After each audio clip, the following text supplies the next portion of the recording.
Greetings, fellow Gambians. My name is Ebrima Tabora Manneh. I am the Secretary General and the party leader of P.A.P, or the People's Alliance Party, known as P.A.P. I'll just have brief discussion to share my ideas and my views and observations on current issues, especially pertaining to the supposed redeployment of the Auditor General from the National Audit Office to the Ministry of Trade. First, we have to understand that the National Audit Office, is a public office. It's there for all Gambians, and part of their role is to carry out audit exercises, to do audit exercises for public institutions. Meaning government departments, parastatals, and NGOs. So they do some oversight functions. And basically what they try to do, what their responsibility is, to go to departments and carry out audit exercises, but mainly to give out reports on their findings. And their findings is to ensure that departments that are part of the government or related to public offices, the resources that they received, meaning, funds that they receive, income and revenue that they receive, and the expenses that they make, over a period, usually on an annual basis, are independently verified by the National Audit Office. So they carry out inspection exercises, they do their reviews, and make their findings and make reports and recommendations. So because the departments or the government, departments under the government, they are the custodians of the funds that are received on behalf of all Gambians, whether it's in the form of taxes or grants or loans. They have to verify that those revenues or incomes are properly accounted for, they are properly recorded. Meaning there are no loopholes, they are not underreported. In most cases, to ensure that also expenses, that is expenses by the government, are done judiciously for the benefit of all Gambians, but mostly, along the lines based on their policies that they have in place, but also to be spent on things that are mostly, communicated to the Gambians, that expenses that are sensible, that are supposedly not for selfish enrichment, not diverted, or no corrupt activities would happen. So the auditors would go in, do their exercise, and then give their findings. So they will check the revenues, that is the income that is earned. They will look at the expenses to ensure that there's been no foul play. And then their reports will give 4 different reports that they can issue. That's a report that would be a pass mark, if you may, in local palang. That is like unqualified report, saying that yes, we went to this department, we checked their revenues, we look at their expenses based on their policies. They've done the right thing and we are satisfied. That would be an unqualified report. And in cases where there are issues, but maybe not material, but there are lapses, they would give a qualified opinion. So they would say, yes, we've looked at the accounts, we've looked at this department, and they're doing okay. Their revenue seems to be okay. There may be a few mishaps here and there. Their expenses are properly done also, but there are some issues, but maybe they're immaterial. If it's an examination, that is not the best score, but sometimes it's acceptable. They can also do adverse findings, meaning they can do a report saying that there are very major issues, that need to be looked into, that can be really serious. But also they can do a disclaimer saying that, we cannot issue a report because we couldn't find, any documents that we need. The management was not cooperative, so we are not satisfied with the work that we've done. We haven't received anything that can warrant us to make a report or a fair judgment. So for the National Audit Office, we have to understand that the Auditor General is supposed to be independent, because the exercise that they are doing is to go to a department and ensure that departments are not managed on the whims of the managers or those who are responsible with the funds of those departments, to ensure that they are well utilized.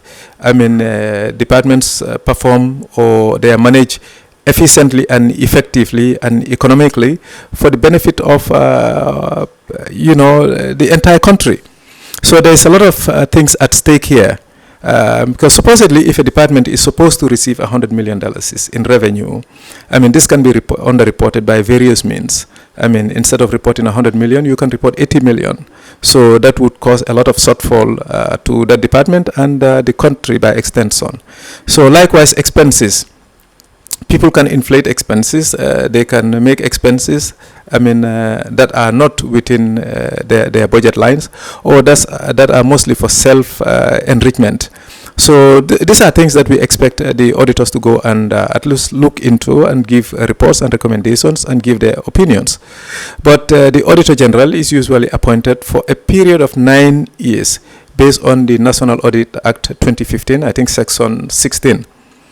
Now, the reason why an auditor is appointed in the National Audit Office as the Auditor General for 9 years is to give him that room to be independent, to be able to carry out their work independently without any, coercion or without any influence from outside services. But also he would know that they have secure employment, so they would not be worried about being fired any moment. So this is clearly spelled out. The second thing is that to get rid of the Auditor General, I mean, that is also clearly stated in the National Audit Act, that to do it, there has to be reasons, I mean, that would warrant, I mean, the government or the authorities or the executive, if I may, to remove the Auditor General. And that has to do with, one, if the Auditor General is not capable, he doesn't have the ability, he cannot carry out the work effectively, which is understood. Or if he is, not healthy enough to do the work, he's infirm, he's sickly, or has some mental problems. That is also understandable. Or there is a third one, meaning if he is dishonest, if he is corrupt, if he is involved in activities, that are unacceptable, which is also acceptable, which is also understandable. But in this case, the Auditor General is quite an experienced fellow. He has the experience, he has the qualification, he's been doing the work for a while. He is an honest guy. He is a decent guy, a very humble guy, and he's been doing a very good job. So there is no reason why, he should be redeployed, from the position that he holds, which is the Auditor General, to be, assigned to the Ministry of Trade as the Minister. Even if one assumes that that is a promotion, but it is his prerogative to decide whether he wants to, go to the Ministry of Trade, or he wants to stay at the National Audit Office as the Auditor General. So I think it's what has happened. We've made our comments and our observations on this issue some 2 days ago, and we are reiterating our position once more to the authorities and particularly the executive. To know that this country is for all Gambians, and being the head of the country, everybody looks up to his leadership style, the way he does things. And I think this thing can be addressed very, very easily, because anybody of conscience, anybody who is objective, knows that the position of the National Audit Office or the Auditor General is very sensitive, but it is very vital. To safeguard and protect the resources of the country, resources that should benefit all Gambians. And I think we want those who are responsible or who are custodians of our resources, to be able to hold them to account, to make sure that there is, transparency, but also accountability, to make sure that our resources, are well spent, not utilized for the enrichment and for the benefit of a few people. So our appeal to the authorities and to the government is to definitely reconsider the redeployment of the Auditor General to the Ministry of Trade, especially in this situation where he didn't agree. He's made it categorically clear that he doesn't want to go to the Ministry of Trade. He would rather, because that is his specialty, that is his line of work, that is what he enjoys doing. He would rather stay at the National Audit Office. I don't even want to discuss the issue of, whether he accepted it before or not. What matters the most is that we trust the gentleman. He has a responsibility that has been given to him. He's been doing his work to the best of his ability, and we are all satisfied with the work that he's been doing so far. And you can see the level of support from the staff that are under him. I mean, if he was somebody of a questionable character or without the integrity or the qualification, I think he wouldn't have the support that has been garnered from those who work under him. So, and the general public also is definitely supporting, I mean, the retention of the Auditor General at his current or his former position. That is our appeal. If somebody has been reappointed or has been appointed to that position, I mean, I think this can be addressed very easily. Let them promote that person to make him the Ministry of Trade. Let the Auditor General, I mean, stays at his former position. I think that will do service, I mean, to the authorities. I mean, it will be the best thing for the country as well. And at least it will remove all doubt that the reason, the motive, which must assume that it's ulterior, is to remove the gentleman to, I mean, at least cover some, to make sure that at least some findings that have been done during their past exercises are not brought to light. And I think if they go ahead with, you know, definitely removing him and replacing him, I mean, most people will definitely believe that. And between a government and the ones that you govern, trust is very critical. Trust is very important. Gambians are looking, and we're listening, and we know what is happening. But what we can do is we are not going to agitate anyone to cause any, I mean, problems in this country. But we must communicate honestly, I mean, to our authorities and tell them of our concern. And this is of grave concern to us, to remove the Auditor General at this point in time.